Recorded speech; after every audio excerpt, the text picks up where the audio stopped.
welcome back. I am Jackie Giunta with the Irregular Warfare Initiative. This marks week 8 of the conflict, 7th edition of the series. It's produced by IWI's Economic and Legal Warfare Group.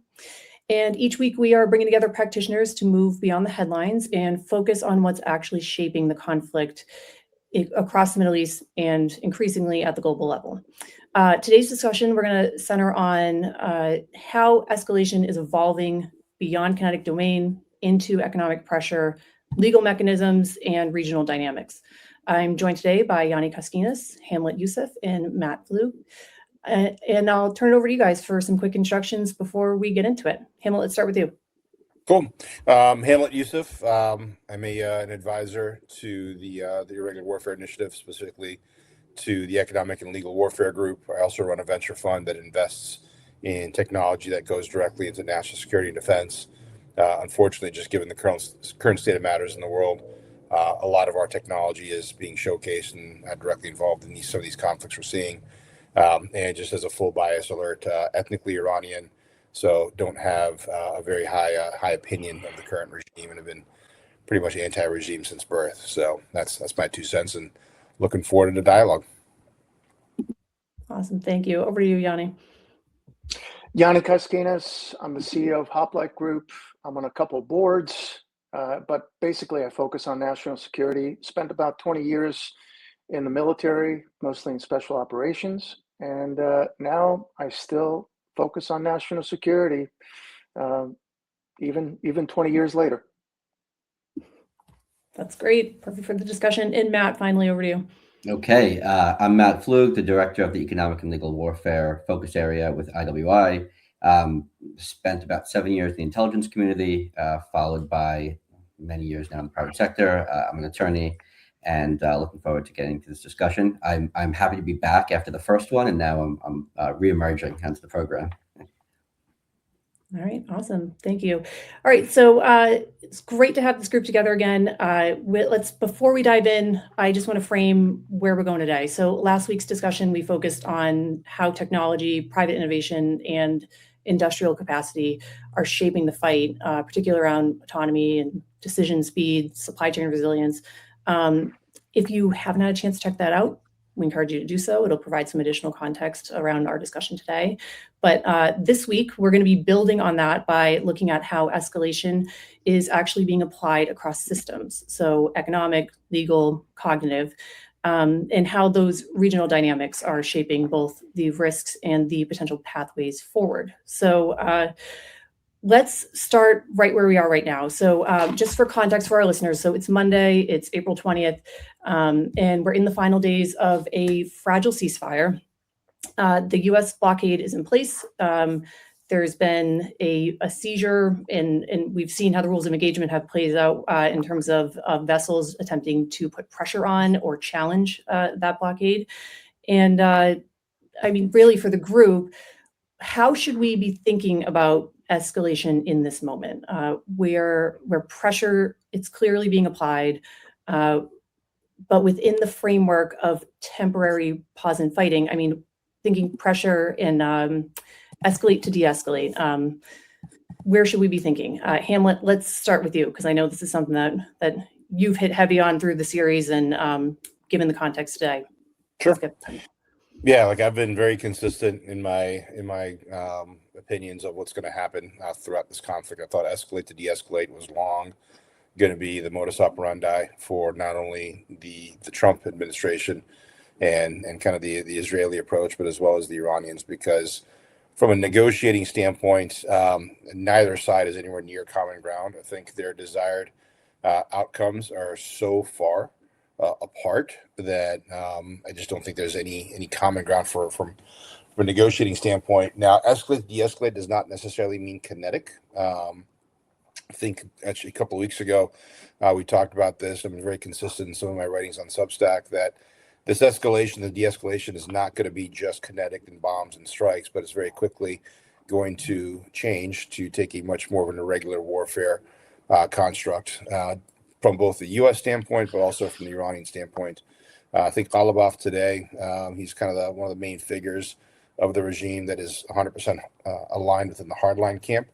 said that Iran does not have the capacity to wage war against the U.S. directly, which means they have a whole quiver of other options they can fire against us. Not only is it the use of kind of hit and go tactics using drones and missiles and rockets to target our infrastructure and our assets in theater, but also to go after civilian infrastructure within the region as well. And then obviously potentially igniting their proxy networks in the region to take action against not only us, but our network and some of our Arab partners in the region as well.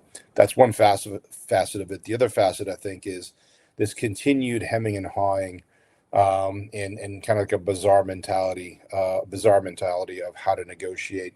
I think what they're trying to do is they're trying to put more and more pressure on the U.S. to try to get to some sort of an agreement. And that, I think, is spurring on what I would call the anti-Trump or the anti-war or the anti-Israel crowd to really latch on in some ways to some of the talking points that are coming from Iran to put pressure on some sort of a ceasefire. And then from our standpoint, although we obviously can escalate to de-escalate from a kinetic standpoint, I think what we're going to see is probably more of a hybrid where we will continue to take potential strikes if the ceasefire does drop, but seizing ships and really unleashing economic and legal warfare on Iranian assets and infrastructure is probably what's coming ahead. Yeah, those are great thoughts. Gianni, I'm going to kick it to you because I want to get your perspective on this escalate to de-escalate, specific to this conflict and more broadly.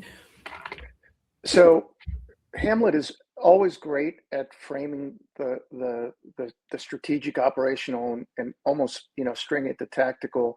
Fantastic job, Hamlet. One thing that speaks to me is what you mentioned towards the end about narratives and how different political, depending on which political side of the aisle you are, you can start picking up Iranian narratives and almost amplify them.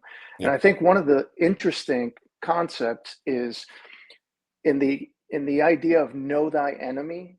The narratives that are being generated are in some ways make sense to the other audience more the more you know them and understand them. So in some ways, the Iranian narratives are being formulated not just from thin air. They are looking at the political dimension in the US. They're looking at the narratives that are being generated, and then they're reinforcing the ones that fit their particular, that give them the advantage. So on the flip side, the narratives that we're generating from the US are narratives that we want to project outbound, but from the other side, we're not necessarily targeting what exists there, in part because there's no internet, it's very controlled. We may not have the means or mechanisms to impact the narratives that exist organically within Iran. So I think that when you're looking at those things, you have to take stock of how these narratives are being generated and where can they have a possible, more significant impact. On the other side, and more to your escalate to de-escalate concept, I think the other notion that we need to examine is that when you escalate to de-escalate and you're looking at it purely from Iran, US, and those two are escalating to de-escalate, well, their escalation, de-escalation is impacting a lot more.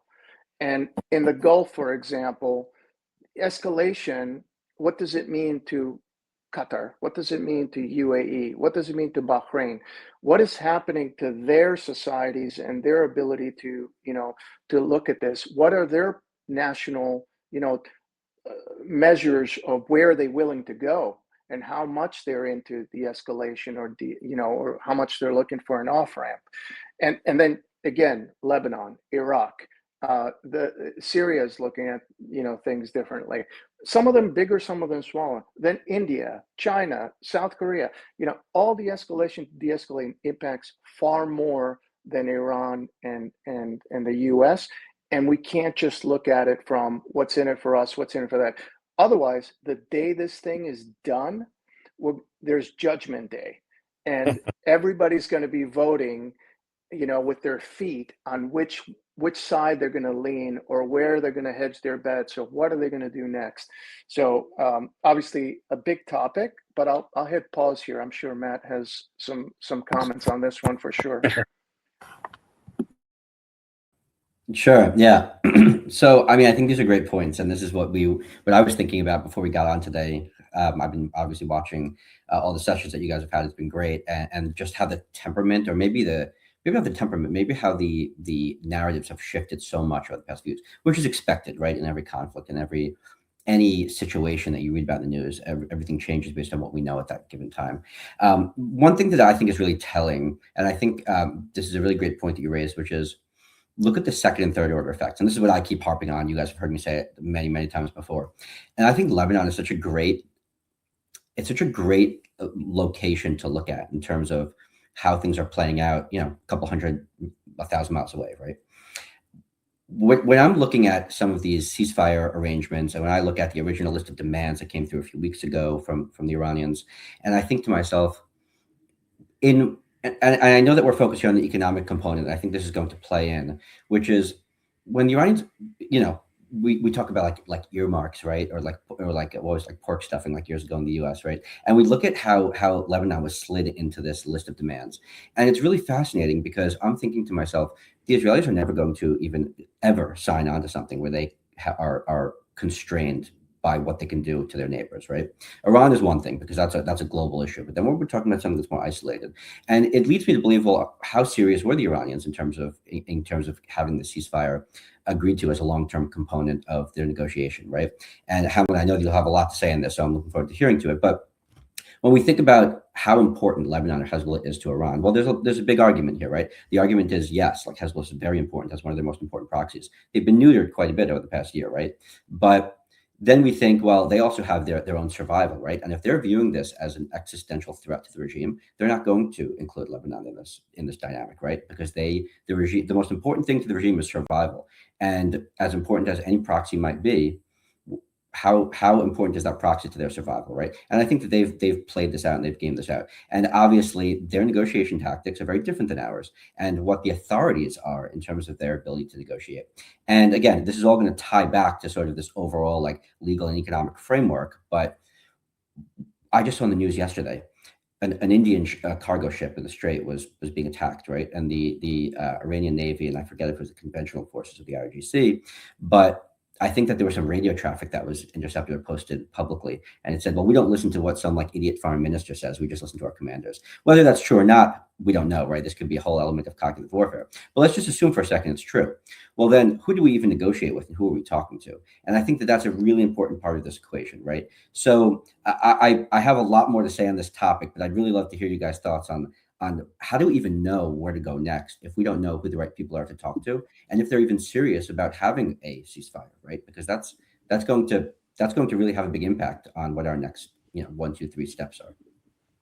Yeah, I think that's great, and I think it ties nicely into this next series of questions that we want to go through, which are the second order effects. So, I mean, just based on Matt's points there, I'd like to open it up to Hamlet and Gianni, but feel free to start. Hamlet, you want to jump in there?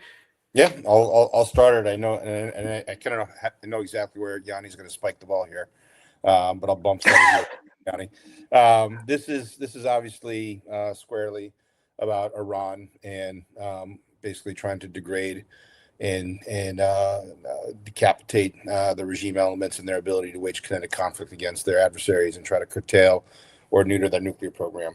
If you think this is the only thing it's about, then obviously you're missing the greater picture. And as Gianni mentioned, this is part of a much bigger bargain or much bigger dynamic that includes Ukraine, that includes what's happening in Iran, but also includes what right now is still on schedule, which is a mid-May visit to Beijing by President Trump. We are, as I think you've heard me say in the past, we are in a second Cold War. This is a much greater conflict. And these are all individual bargaining chips that both sides are trying to accumulate. Because I think what you're looking at is neither side has a really good hand.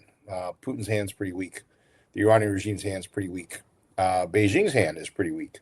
The U.S. hand, by many estimates, is pretty weak. The European hand is non-existent. So we have a massive pot we're playing for in the middle. So I think this is going to turn into a massive game of gamesmanship of who has the will and the ability, not, I don't want to say bluff, but to project strength. So as many chips as you can kind of accumulate is going to help you have that points of leverage. So whether it's losing Maduro in Venezuela, the looming threat of Cuba falling out of favor or out of the realm of influence from China and Russia, all those matter. What's happening in Ukraine, and is Vlad going to be able to carve out a certain swath of land? Where does Iran land and their ability to provide arms for Putin and oil for China? If that changes, does that impact China's strength from an economic standpoint? Those are all real dynamics. And I think everyone understands or has understood Trump's style, or some question it, and some are still trying to grasp it, and some still don't understand it. I think he is somebody who negotiates and works through chaos, right, wrong, or indifferent. That's the style. And I think people are trying to understand and weigh that. But to a certain extent, that has been Putin's style in the past, and that goes counter to how I think China and Iran negotiate, which is that long-standing Bazari mentality of this elongated negotiating style, where once I have you agree to a deal, that's when the real negotiations really begin. Where as Americans, as Westerners, oh no, I got a deal, a handshake, we're good. No, the East operates in the exact opposite of that. So those are the dynamics we're working towards right now. I think the Chinese as well as the Iranians are a pretty good astute study of U.S. culture and politics. They understand that that the media and the anti-Trump, anti-Israel crowd carries a rather loud voice, and they're trying to amplify and sway that. They realize that we are about as short-sighted as a gnat. So with midterm elections coming up and a quarterly Wall Street cycle, and oh my God, I'm paying $6 for eggs and gas this week. Those are all real dynamics that they're trying to leverage and ignite as part of their complex negotiating strategy. Gianni, over to you on your thoughts here. All these ministers also went to U.S. universities, right? So they know exactly. Totally. Yep. Yeah, fair point. Yeah. So Matt's a lawyer. I'm going to start by highlighting something that hopefully he can tell me if I'm way off mark. The problem with the narratives that we have outside right now is that it's almost like fact checking is just not necessarily the most spectacular thing that we need to look at, but we have to look at some things that we're doing, and the concept of an inference. Again, Matt, tell me if I'm wrong, but I watch a lot of lawyers because I like listening to arguments and how they frame them. So the inference is based on a fact. It's based on some kind of that you can deduce. It's a logical argument that's based on facts. The problem is when you have an inference based on an inference, because now you're departing the concept of making the dots connect to a logical fact, and now you're going off into la la land. So some of the conversations that we're having about what's happening in the world, what's happening next, I've been studying the Middle East now for nearly 30 years or so plus. I cannot see the dots connect in some of these things. Like Hamlet mentioned, Galifar. Okay, he's the Speaker of Parliament. He is a senior IRGC official that goes back to the early days of the revolution. He has some corruption allegations. He's run for president, didn't make it. He's an ambitious guy, but is he sitting on the fence of the IRGC and the more radicals, or is he sitting in the more moderates? Also, and Hamlet can identify with this a lot more in his studies and experience in the region. The IRGC isn't some monolithic entity that everybody is like programmed. Maybe even the younger guys are still programmed, but there's pragmatism, there's pivoting, pole position, jockeying. There's a lot of things that are going on. And my question is, are we knowledgeable of the environment that we're dealing with sufficiently in order to make those very bespoke, nuanced, moves in order to, get that, the three banks off the side pocket, kind of shots that are required. And the last thing I'll throw out there is second order effects really matter. I think that that's the key portion of the broadcast that we're on. Last week we talked about, Ukraine having the negative second order effect of Russia's getting more money, and therefore they're able to fuel their war. Ukraine is getting possibly less in order to support, because of depleting stocks of munitions or prioritization munitions. But they also highlight that they're talking with about 10 different countries in the region about drone defenses and making arrangements. Lebanon just had a ceasefire. The Lebanon ceasefire is impacting, really, is it hurting Hezbollah, or is it amplifying its importance in Lebanese politics, because they have the say, go, no go, and they may have to deal with accommodations. What role does Turkey play? Are they gaining or losing from this? Syria no longer has U.S. troops on there. What's the impact there? So there's a lot of things that require very careful attention that go beyond what's the 10-second burst transmission on, you name the channel, that came out of some official, mostly unnamed officials' mouths. So it's a lot to watch, and the second, third order effects matter. Yeah, I'll make a couple comments here. Well, to your legal question, I'll throw it back at you by saying, if we look at a single source stream of intel, right? How do we verify that? By not having several other sources of intelligence, and then we're looking at experiences that occurred maybe in prior conflicts in the region. It's true. I mean, we don't know what we don't know, and I think that that's a big part of what we're seeing, as you said, in some of the Levant and areas that surround Iran and the core conflict region. Like I was saying before, I think a lot of this ties back to resilience, right? And I think that there was not a misinterpretation of the resilience of the regime. I think I would argue perhaps maybe that there was a misunderstanding, and I think that might be the right way to qualify this. I think we have some incredible specialists here, right, looking into that. But intelligence and information and diplomacy only goes as far as the decision maker, and I think that's a really important point to consider. So if we're thinking about what is going on right now in terms of understanding the regime and what's going on behind the scenes, I think that we need to also look at what they are experiencing, and putting yourself in that perspective is very challenging for anyone to do. It's not just this situation. And I think if we're looking at now access to food and access to grain, access in the Gulf, if we're looking at the Gulf having the ability to obtain fertilizer, which now is a problem in the region because of restrictions on the Strait, right? Now we're looking at impacts on the region that, frankly, the Iranians are benefiting from. And, we, just like every military and every government in the world, we have contingency plans, and we've reviewed these for decades, particularly with Iran and the Strait of Hormuz. So did we anticipate that this would occur, or did we simply anticipate that it would occur, but then the regime would capitulate sooner? I don't have all those answers, but those are things that I'd be thinking about if I was in charge, right? And if we're looking at the agricultural slowdown in the region, we're looking at the fertilizer slowdown. Now we're looking at the Gulf region, some of our allies experiencing maybe central bank issue stagflation, right? Because they don't have access to food. And this gets into some of the core economic issues that we were talking about a moment ago.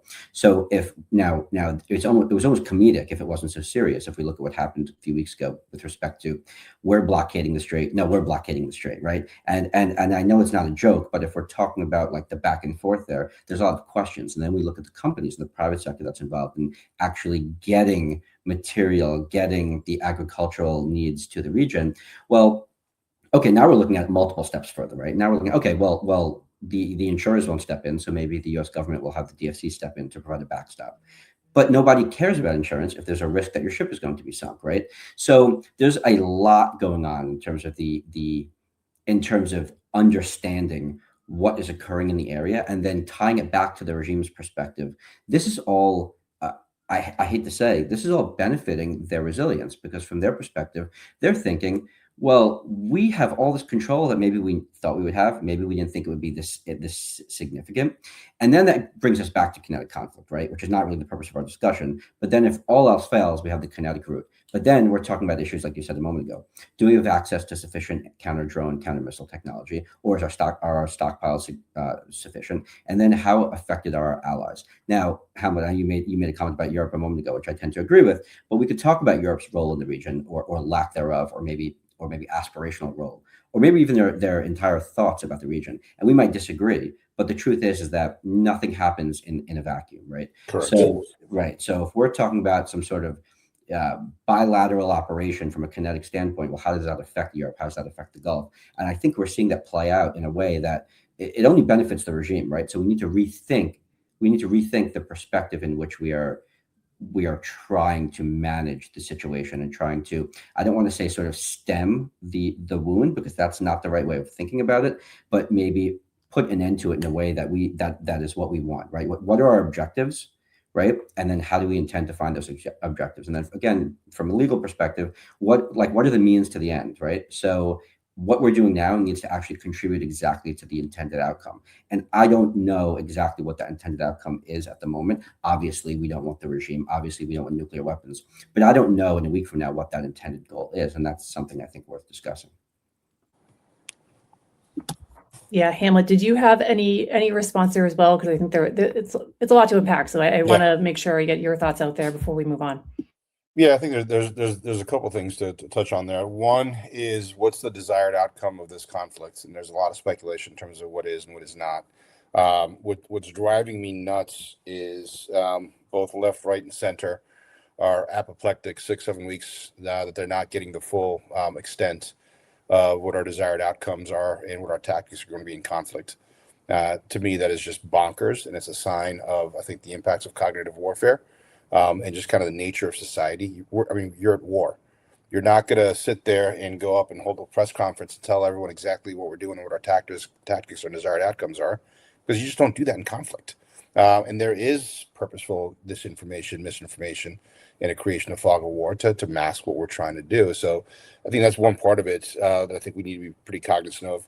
In terms of why we went in there, I think to me, what it sounds like, the reason we went in there was to the regime change isn't something I think anybody wants to go down the path of. All of us are veterans of the global war on terror. The idea of getting involved in a 20-year slog to build a country from scratch and put our own person in power, I don't think anybody within anywhere close to the realms of power influence wants that or supports that. So I think what the objective was to try to curtail the Iranian regime's ability to create kinetic conflict in the region. So attacking and trying to degrade their military capabilities has been pretty high up on that desired outcomes. And I think to a certain extent, right, wrong, or indifferent, it seems like what we're trying to do is to degrade and decapitate the regime to a certain extent, where we can gain someone with some more sane leadership to negotiate with, to get to a common ground. That to me appears to be the desired objectives of this conflict. How we're doing on that is kind of anybody's guess here.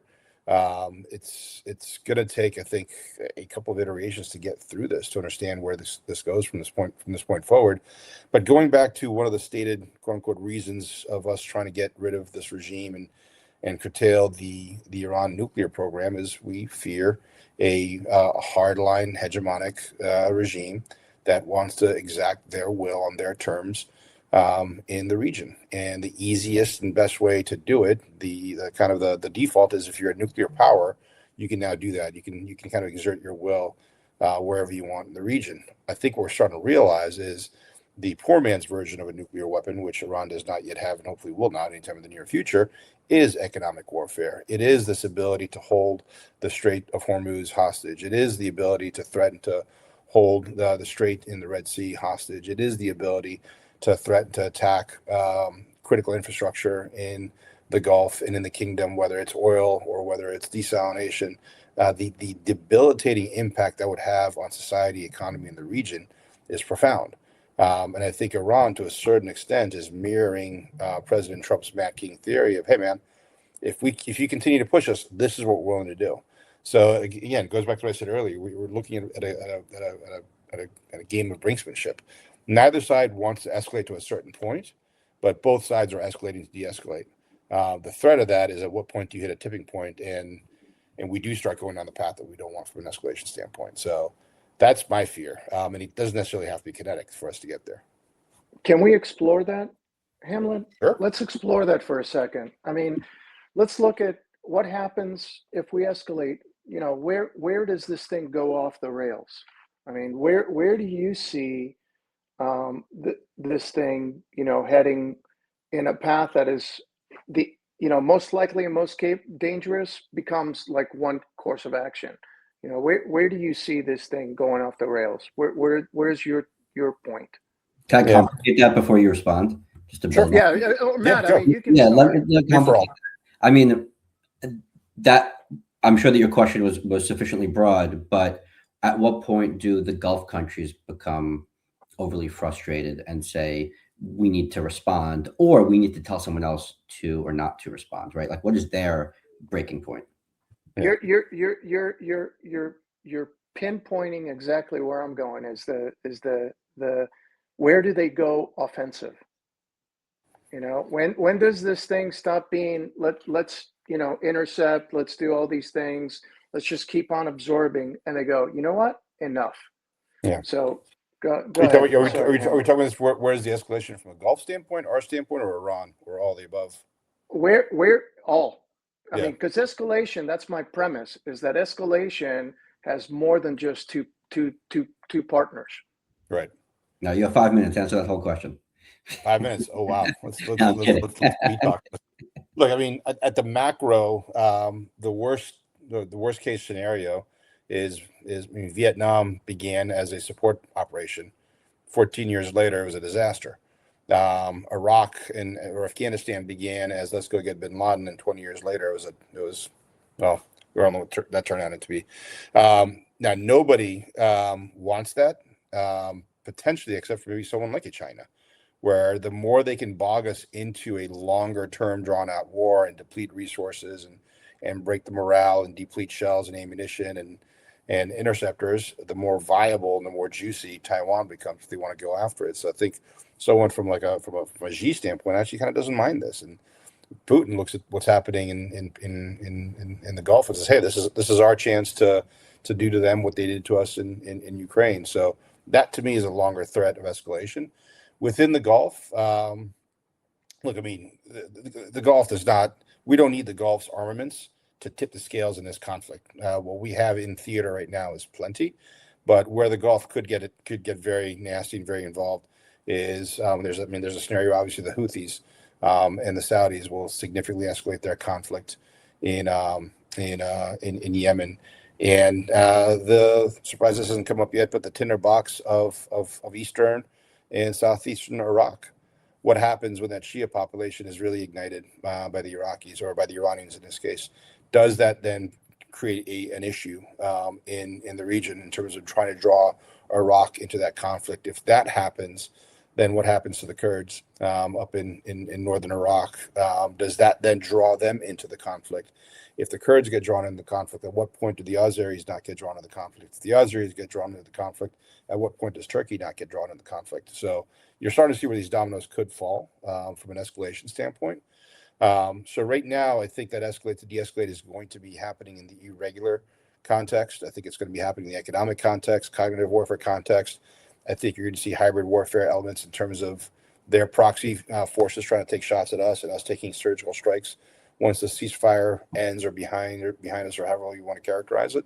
That's the beginning point. But where does this thing come off the rails? I think that's where this comes off the rails. And I think that was 6 minutes. So I try to speak quick there.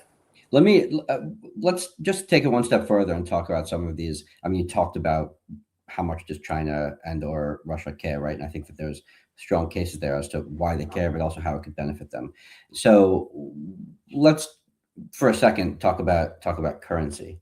So how about, we saw a few weeks ago charging ships to transit the Strait, charging them in yuan. I mean, do we see China stepping in and saying this is great for us? We have some yuanization happening in the region now. How does that affect us now, right? In the global shipping economy, the global commercial sector. How is that something that we should be afraid of, and how do we control that?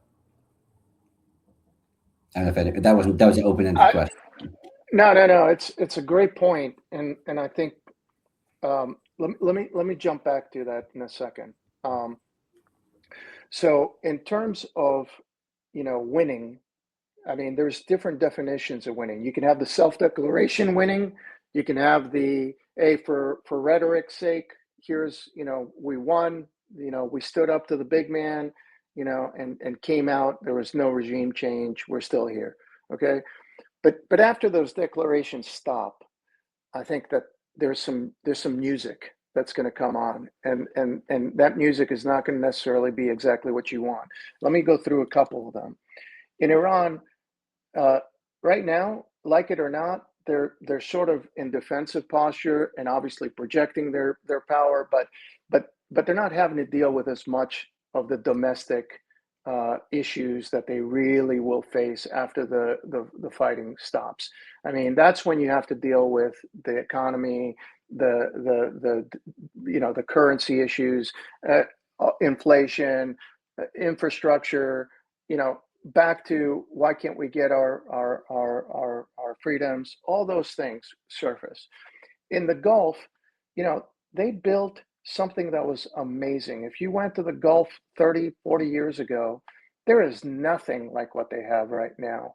And they are trying to go beyond oil and gas. They're trying to go into the business haven. They're looking into, tourism. They play on the big stage. They're not just, some, country bumpkins looking at something. They're sophisticated. That Gulf is not going to be exactly the same after this thing is done. And how they look at defense of their countries is not necessarily going to be exactly the way that it was before. I'm not saying that they're not going to use same architecture or perhaps plus up, do whatever, but it isn't exactly the same. In Iraq, right now, we've had 5 months since the parliamentary elections. They finally got a president. The law says that within 15 days, they're supposed to pick a prime minister. And it's literally an edge, of it, are they going a little bit, moderate, or are they going towards Iran and a little bit anti-US? And that's on the balance. But what happens after, this thing is over?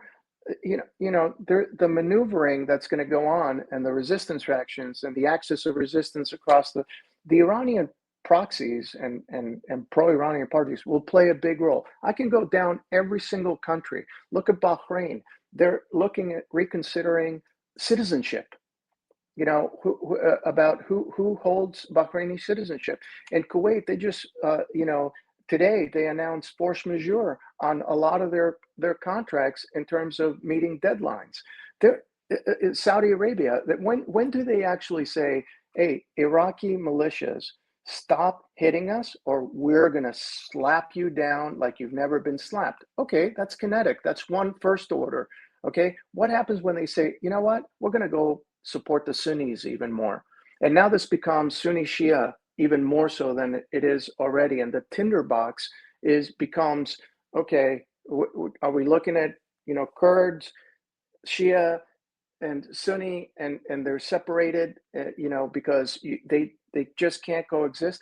I mean, the entire Middle East experiment, going back to the post-World War I, is being, reconsidered by a lot of folks. And I'm not saying the boundaries are going to change, but all those challenges that came from the Balfour Declaration and everything else, these are still the issues that we're dealing with. And whoever's making the decisions, I hope they understand the dynamics that go beyond last week or last month and literally look at how this stuff is playing out. Last thing for your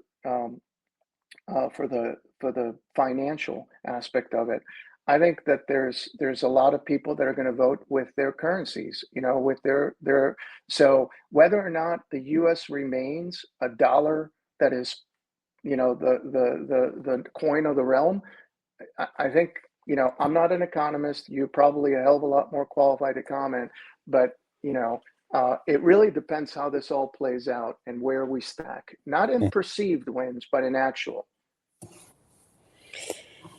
Yeah, I think this all, I think frames what the Iran conflict is going to look like in the coming weeks and the coming months. But I think we can drop the title and call this the conflict with China to a certain extent, because it's going to mirror that same exact some of the exact conversations is where are the pressure points from an economic standpoint, where are the pressure points from a legal standpoint. You can only wage war to a certain extent if you have the balance sheet and the ability to do it. So at what point do the Chinese and the Russians and the Iranians try to attack our balance sheet? To what point do we use economic, legal, and kinetic means to cut off Iran's ability to generate revenues and create a war machine? And at what point do we look at the structural imperfections of the Chinese economy and see if that is a true pressure point where China is going to have their own issues at home? I mean, there's an entire body of thought out there that China is pretty weak when it comes to their financial and their societal foundations. And they cannot sustain a long-term pressure when it comes to oil and trade imbalances. And if that translates into domestic issues at home, Xi's going to have some problems.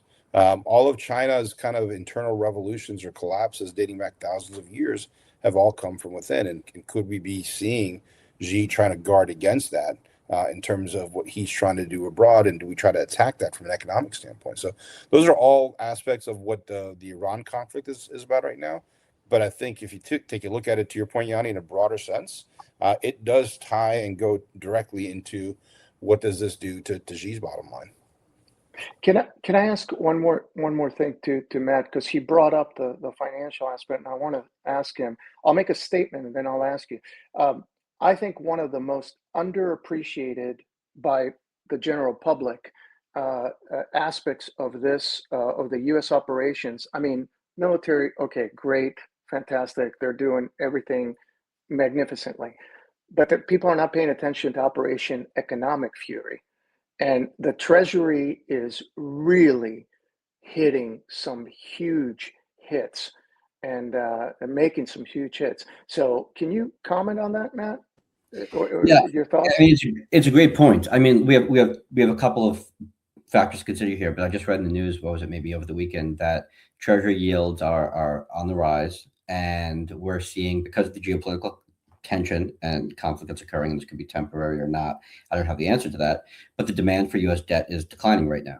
And, will it recover? I suspect it will. But at the same time, there's some great debt that you can invest in Europe right now, right? Or in East Asia. So I think that this ties in very closely with the comment I made earlier about the yuanization. Now, that's like a very broad comment, and that's being a little bit like, I think maybe overstating that how quickly that could occur. But we're looking at an Iran that could potentially be solvent, right? Like a financially solvent Iran, because there's clearly some backdoor trading going on between China and Iran that is all but public for everybody to see.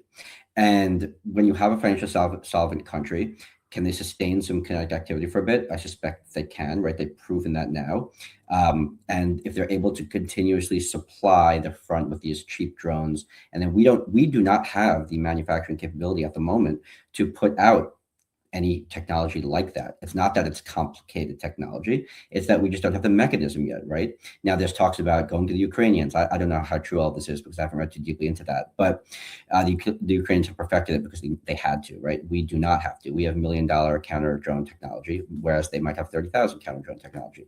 This all falls into the same question, right? Look at our stockpiles. We have to recover our stockpiles for conventional issues, for example, North Korea, for example, China, for example, Russia, but we also need to be able to maintain our asymmetric capabilities, irregular capabilities. And we have a budget ask now. I don't know exactly what the number is. It's $1.5 trillion, but we're printing money in order to maintain that budget, right? Printing money, there's less interest in debt. The national debt's going up. So yeah, those all factor into our economic position. And we were recovering from a period of, I don't know what it was, 18 months to 2 years of inflation. We're really rebounding from that. And we don't want to be back in that same position, right? Because our economy is what has made us so strong from a military front as well, since in this post-World War II environment. So I think that there's a lot to come. And I think that we need to be very cognizant of what China is doing, because they're very active in trying to ensure that, look, you could bypass sanctions, right? Hey, Cuba, come through us. Hey, Russia, go ahead, like put everything through us. Don't clear any transactions to any U.S. entity, anything that requires that has a U.S. law that can compensate, such as through Europe. So that is a benefit to Russia that I think that is not being talked about as much as you mentioned a moment ago. Also, you're talking about sort of this World War II environment that we're living in because of the sort of tribal breakdowns in the Middle East and how they've sort of carved out countries that currently exist today. I was just traveling a few weeks ago and purchased an original 1927 copy of Revolt in the Desert from T.E. Lawrence, a British edition. So that just reminded me, I thought that was a really cool story. But yes, that is true, right? A lot of these borders that exist today did not evolve for centuries, right? They evolved because of what, Western countries did 120 years ago. That's important to keep in mind, right? Because some of those religious issues that you mentioned a moment ago, again, Iran is keeping this in mind. There are religious issues occurring in many countries around them, and they could add fuel to the fire to the extent that they want to or need to in an existential type of situation. And I think that we are prepared for something like that, but it needs to be talked about more so people in the public are aware of that. So we're about at time. That flew by, but I want to offer to each of you. I mean, we covered a lot today, but what are our closing thoughts? Hamlet, let's start with you. I'm gonna repeat my same comments from the last 6 or 7 podcasts we've done. Escalate to de-escalate is here. It's not going to be on the kinetic front. I would look at all these factors we just discussed in terms of economic warfare, legal warfare, seizing ships.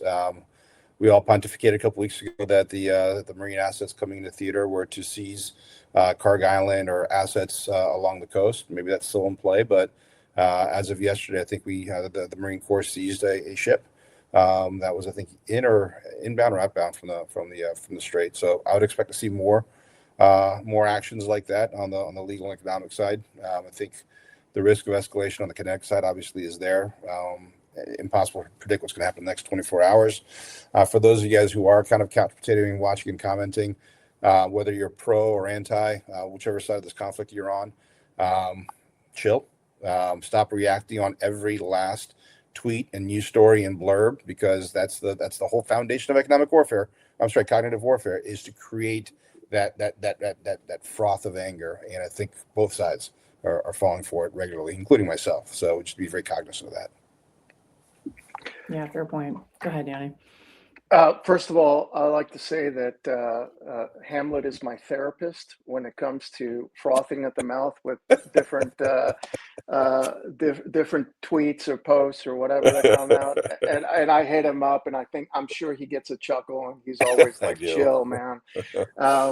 But here's the thing that I asked others. I'll reserve the last comment. I asked others to talk about a little bit of the escalation and where this thing is going and where the off ramp is. I think nobody wants, like Hamlet said, for this to go back to kinetic, but unfortunately, I think we're heading that way, and I think that there are measured approaches to the escalation that don't go, straight to.